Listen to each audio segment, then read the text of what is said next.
Daedalus designed a labyrinth for King Minos of Crete to contain the Minotaur, a creature half human and half bull. This massive labyrinth was so complex, it was said to be impossible to find one's way through, especially for the Minotaur. 3.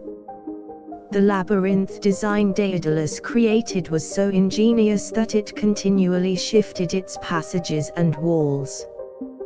It was said that only Daedalus could find his way out and hence, could set the Minotaur free, but chose not to do so.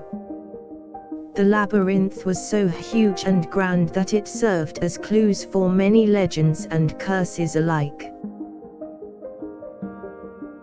Most of the tales of the labyrinth tell that there were several entrances, each filled with a monster waiting for a potential victim.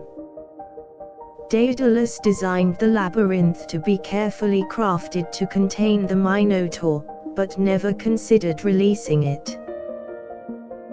His plans were masterful and intricate, as the interior of the labyrinth was supposedly filled with impossible twists.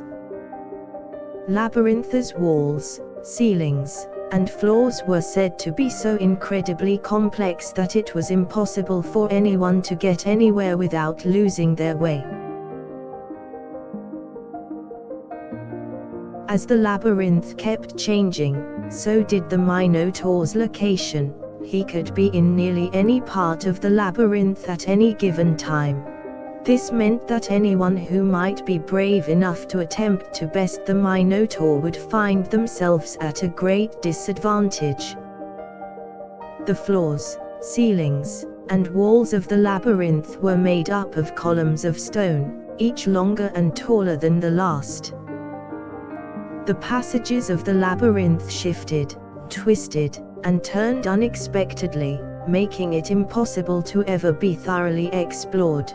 Each corner of the labyrinth contained traps, puzzles, and riddles to further confuse and hinder those who entered. Daedalus designed a giant door at the entrance of the labyrinth to keep the Minotaur contained, no matter where he was hidden.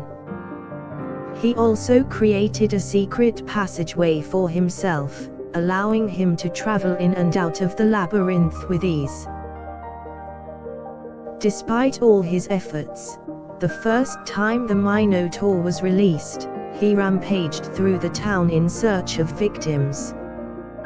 Daedalus had no choice but to construct a system of traps, locks, and barriers to keep the Minotaur contained.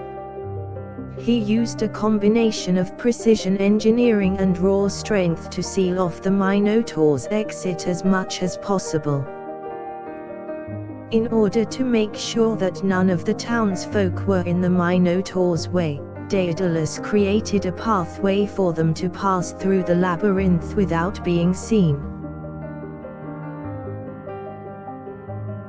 One final feature of Daedalus' design was a system of bells and alarms to alert the townsfolk of any danger posed by the Minotaur.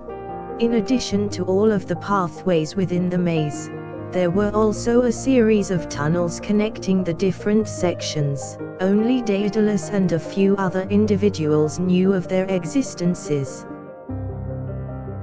The entire construction of the maze was incredibly intricate, with every corner meticulously detailed and planned. The walls of the labyrinth were so thick and sturdy that they could withstand even the strongest of beasts. Many believed that the only way to find the Minotaur was to gain access to the pathways and tunnels that Daedalus created. Even with the aid of the secret pathways, it was incredibly difficult to find the Minotaur, a testament to the complexity and genius of Daedalus' design.